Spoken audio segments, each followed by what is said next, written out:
Django, do Quentin Tarantino, é um bom filme e cumpre bem as propostas de gênero que ele se propõe a fazer, mas já sublinha e reforça os visíveis limites do cinema do Quentin Tarantino. O que é o Django? O Django, na verdade, é mais uma vez o Tarantino se prestando a trabalhar com um tema que é muito caro a ele, que é a vingança. Ele já explorou isso no Inglourious Basterds, ele já explorou isso no Kill Bill. Ele gosta de trabalhar com esse tema e ele usa esse tema como uma premissa para criar histórias, criar narrativas. Assumindo a característica dele de trabalhar com referências estilizadas, ele vai agora pro Spaghetti Western, que é uma referência que ele não tinha usado até então. Ele trabalha um pouco com essa referência do espaguete do cinema europeu e italiano no Inglourious Basterds, que é um filme que é inspirado bastante no filme italiano, chamado Bastardos Inglórios, foi lançado no Brasil em VHS, do Enzo Castellari. Em italiano, se não me engano, o nome é Quel Maldito Trem Blindato. No Django, ele faz um remix de Spaghetti Western, adicionando a esse remix referências de drama, de vingança, que já é um tema que a gente tem no Spaghetti Western, e dilata isso explorando da maneira dele mesmo, os personagens dando um verniz, dando uma roupagem mais profunda a esses personagens e aos conflitos que ele apresenta. O que é o Spaghetti Western? O Spaghetti Western foi um ciclo do cinema italiano no qual na Itália foram feitos centenas de westerns, que são filmes que se passam no oeste dos Estados Unidos, se passam na Califórnia, no final do século XIX, e que termina no começo do século, com a invenção do motor, a explosão, a chegada do carro, da metralhadora. Então é um gênero que é preso. O western, em geral, ele é preso a um local, a um espaço e a um tempo muito específico, que são 30, 40 anos do século XIX na Califórnia, nos Estados Unidos. E aí tem as figuras clássicas do cowboy, o próprio as armas, os six shooters, né, os Colts e essas pistolas que se tornaram célebres, etc. Esse gênero foi sampleado, foi roubado pelos italianos, foi apropriado pelos italianos em camadas que vão de diferente nível de complexidade. A gradação de qualidade dos Spaghetti Westerns ela é grande, né? E o lado B deles, que compõe a maioria dessa produção, são filmes como esse, Cemitério Sem Cruzes, do Robert Hossein, o próprio Django original, do Sergio Corbucci, que não tem nada a ver, em termos de história, não tem nada a ver com o Django do Tarantino, ele só roubou um nome. E aqui temos Um Homem, um Cavalo, uma Pistola, que também é mais um dessas centenas de spaghetti westerns feitos na Itália durante os anos 60 e 70. E esses já são filmes bem B, e é nesse lado que o Tarantino está se focando. Ele está pegando os recursos narrativos desses filmes para poder utilizar no próprio cinema dele, e os maneirismos e as características desses filmes. Em termos de estrutura, o Tarantino está demonstrando que ele está se interessando muito em fazer filmes bastante longos, né? Filmes de 3 horas. Quem não tem muito saco para cinema não deve estar se interessando muito em ficar 3 horas sentado durante os filmes dele. Ele sempre foi um cineasta que gostou de fazer filmes longos, e eu acho que ele vai manter esse formato, na verdade, nos próximos filmes. Pulp Fiction é um filme que tem mais de 2 horas. Kill Bill ele teve que dividir em 2 partes.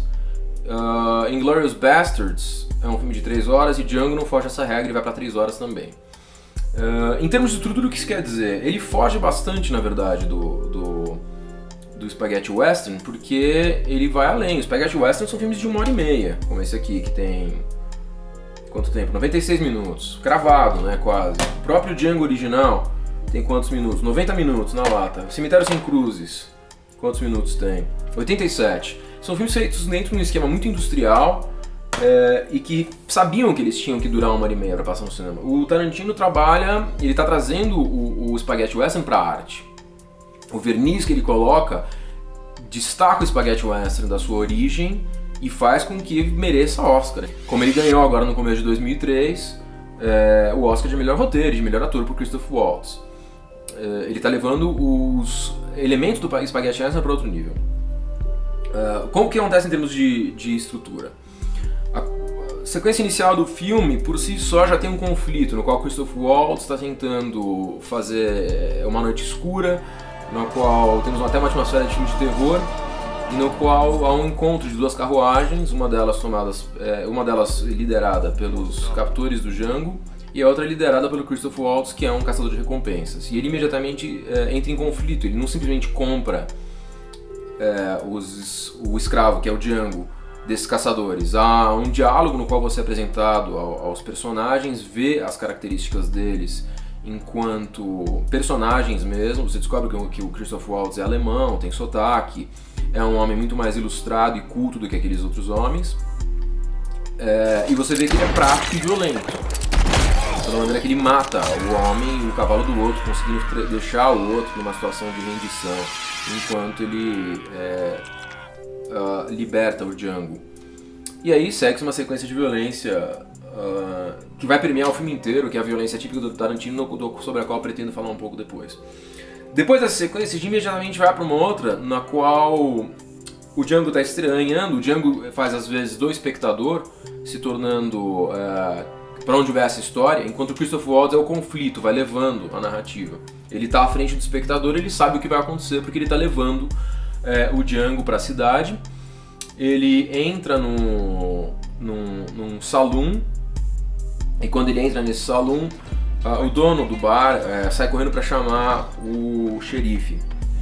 E o xerife imediatamente é morto de maneira bastante cruel pelo Christoph Waltz, na rua, como um cachorro, como ele diz. E aí cria-se mais um conflito que vai carregar essa sequência nova, que dura mais vários minutos, para a sua conclusão, que é você descobrir, na conclusão ele consegue fazer duas coisas. Ele consegue resolver o conflito que ele apresentou, que é, eles estão enclausurados dentro do salão e fora está a cidade pronta para matar eles. Ele resolve isso pacificamente e ele apresenta o Christoph Waltz efetivamente como um caçador de recompensas. Esse cara é um caçador de recompensas, ele pegou o Django, agora a gente sabe quem ele é, a gente sabe que ele mata as pessoas dessa maneira, porque ele é violento. Existe uma coisa nos personagens de Tarantino que a gente não sabe quem que é psicopata, quem que é um assassino, quem que é do bem, quem que é do mal, até certo ponto. Os valores éticos do Tarantino são bastante maleáveis, são bastante discutíveis. Os personagens dele são bastante amorais. E é difícil você se alinhar com um deles por causa disso. Em termos de valores, justamente o cinema do Tarantino é um cinema efêmero, é um cinema niilista até, bem pós-moderno, no qual os personagens deles servem... As cenas de violência, elas não têm uma carga moral, elas servem para estetizar a cena e para trazer humor, trazer valores bem pós-modernos. É tudo cool, é tudo estilizado, os personagens são seguros de si, eles são... é tudo catártico e grande, mas tem pouca discussão moral. Ele tem melhorado um pouco ultimamente, mas tem pouca discussão moral. Existe uma destruição de valores, uma entropia de valores em meio a um furor de citações de cultura popular. Basicamente isso que o Tarantino... Essa maneira como o Tarantino opera com a violência. No Inglourious Basterds, apesar de ele estar lidando com nazistas, isso tem pouca... é uma escolha estética, baseado muito na cinematografia que ele assistia quando ele era criança. Ele é despolitizado, predominantemente. Mesmo a questão da escravidão no Django não é uma questão amplamente explorada, é um pano de fundo. Ele até finge nas entrevistas que ele se importa com isso e que o Inglourious Basterds é um discurso antinazista e pró-judeu, ou anti-vítimas, e o Django tem uma carga de vingança dos negros sobre a escravidão a qual eles foram submetidos. Mas essas questões nunca são efetivamente abordadas no cinema dele. O que é abordado são as cenas de ação, essa estilização. O que ele faz é um cinema sobre o próprio cinema, é um cinema sobre a arte. Ele é um cara que não passou por nenhuma violência na vida dele. Ele é um cara que passou a maior parte da vida dele vendo VHS escrotos de países bizarros. E isso é um nerd, é um cinema de nerd, é um cinema totalmente autorreferente. Tem poucos valores humanos realmente discutidos ali.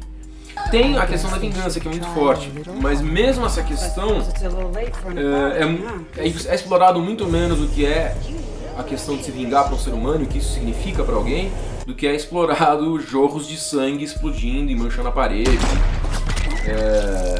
em grandes cenas catárticas. Mas ele é excelente nos seus conflitos, ele consegue levar os diálogos e os personagens a várias últimas consequências, consegue levar esses personagens, esses diálogos bem longe até atingir grandes clímax que levam para os próximos atos. Em termos de estrutura, novamente, ele demora bastante para apresentar o conflito principal. O conflito central é só discutido em 24 minutos, já tem meia hora de filme, quando o Django fala que ele vai estar atrás da mulher dele. E tem até cenas interessantes dele alucinando com ela, e a gente vai entendendo que esse personagem tem esse objetivo, e esse vai ser o grande conflito que vai fazer com que ele vá até o fim. E vai ser isso que vai levar o espectador junto do personagem. E como o Tarantino está trabalhando num formato grande, de 3 horas, ele demora para quebrar os atos dele, realmente.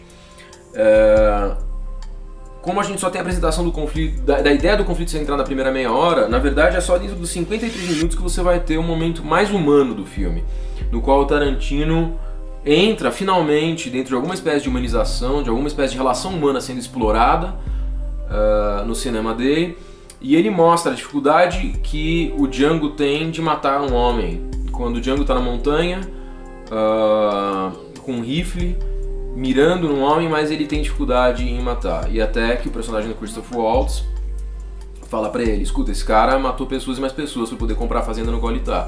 Agora ele tá aí, é pai e tal. Ele não tem problema nenhum em matar diversas pessoas antes de conseguir comprar essa fazenda. Você vai querer poupar ele? Eu sou um caça-recompensa, a cabeça dele vale 7 mil dólares. Quer arranjar recursos pra ir atrás da sua mulher ou não? E o Django decide que ele tem que matar o cara. Mas há um embate humano ali, finalmente. A segunda cena no qual a gente tem algum tipo de empatia, que é uma coisa que o Tarantino tem grande dificuldade em demonstrar, empatia humana, é quando, finalmente, a relação dos personagens muda de Christopher Waltz é um caça-recompensas e o Django é uma ferramenta para ele conseguir essas recompensas. Até que o Django, contando a história dele, transforma o Christopher Waltz em um amigo. E ambos saem numa sequência meio videoclipesca, bastante emocional e até piegas aos olhos de alguns, no qual uma música bonita está tocando e eles viajam para os Estados Unidos em diferentes locações e diferentes estações, matando e passeando e cantando a canção e fazendo grana.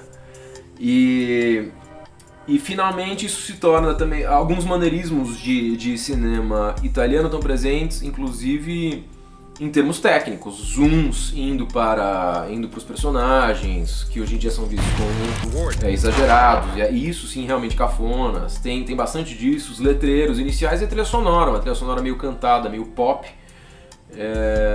que tem uma trilha sonora que soa totalmente retrô, totalmente não contemporânea. O cinema do Tarantino é um cinema de cenas, realmente. São pequenos momentos nos quais há um conflito e há um desenvolvimento e uma exposição dos personagens, e que se tornam memoráveis. E é um cinema muito estilizado e muito estético, no qual os valores humanos e morais ficam extremamente em segundo plano. E ele faz... O Tarantino é essencialmente um adolescente. E o uso que ele faz da violência é adolescente, predominantemente. Fazendo um contraponto entre a violência dele e a violência de outros cinemas, a gente pode usar a comparação com a própria violência do cinema norte-americano dos anos 70. Nos anos 70 você tem filmes extremamente violentos sendo feitos por grandes estúdios. O Poderoso Chefão, Taxi Driver, Um Dia de Cão, Al Pacino, Dog Day Afternoon, Meu Alto Será Tua Herança,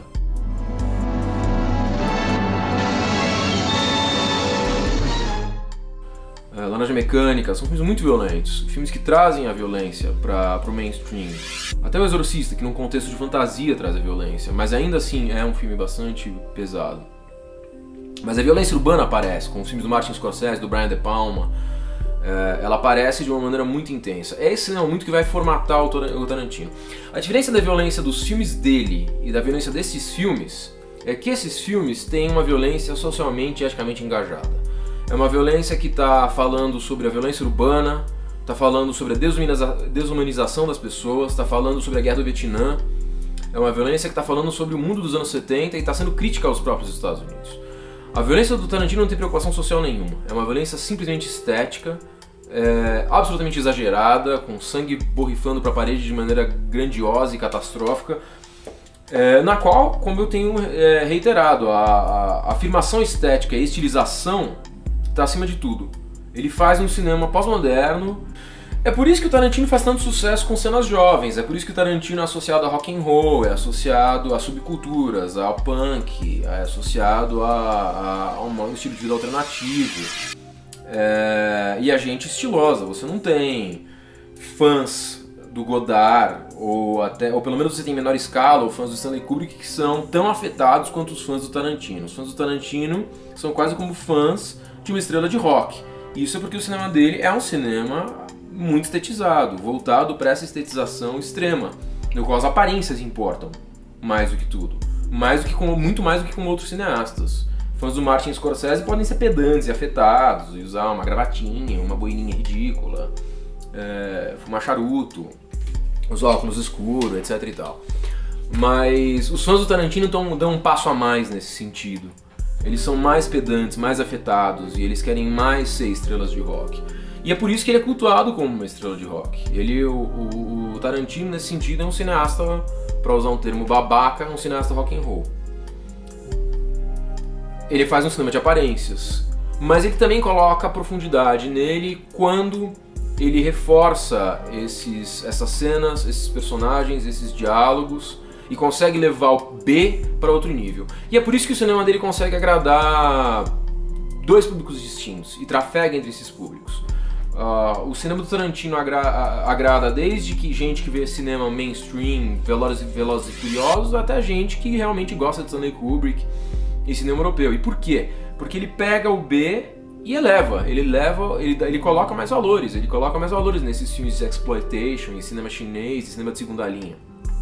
Ele consegue colocar um verniz e um conteúdo nisso através do trabalho dele com personagens, com situações e com excelentes diálogos que recria o cinema B e recria o cinema de exploitation dentro das características que ele consegue aplicar para esse cinema. É uma coisa muito pessoal e muito interessante. O Tarantino já demonstrou, com uma cinematografia relativamente pequena, de menos de 10 filmes, que ele já marcou o cinema norte-americano e ele já é parte muito importante da história dessa cinematografia. A contribuição dele é inegável e ele já representa algo não só para o cinema, mas sobre a geração dele, em termos de ele ser sintoma artístico dessa geração. Mas fica claro também que os limites do cinema dele já estão bastante claros. Eu acredito que ele provavelmente vai ficar nessa de remixar, ressamplear e reutilizar as referências de cinema dos anos 70 e de cinema obscuro, underground e de países bizarros que ele usa, colocando nisso as próprias características dele. E não vai sair muito disso. Eu duvido que a cinematografia dele evolua muito mais do que isso. O tempo vai dizer se eu estou certo ou não, mas ele disse que ele gosta de ver cineastas como boxers. Eles têm o tempo deles. E uma hora eles saem, como qualquer esportista. Uma hora acaba a hora daquele boxeador, daquele jogador de futebol, tal, porque o corpo pede arrego. E a mesma coisa com os cineastas. Eles têm um momento de ouro, eles têm um momento no qual eles atingem um clímax e depois eles gradualmente perdem relevância. Eu diria que o Tarantino está brilhando ainda por agora, mas ele vai começar a perder relevância dentro em breve e vai se tornar mais um cineasta na história.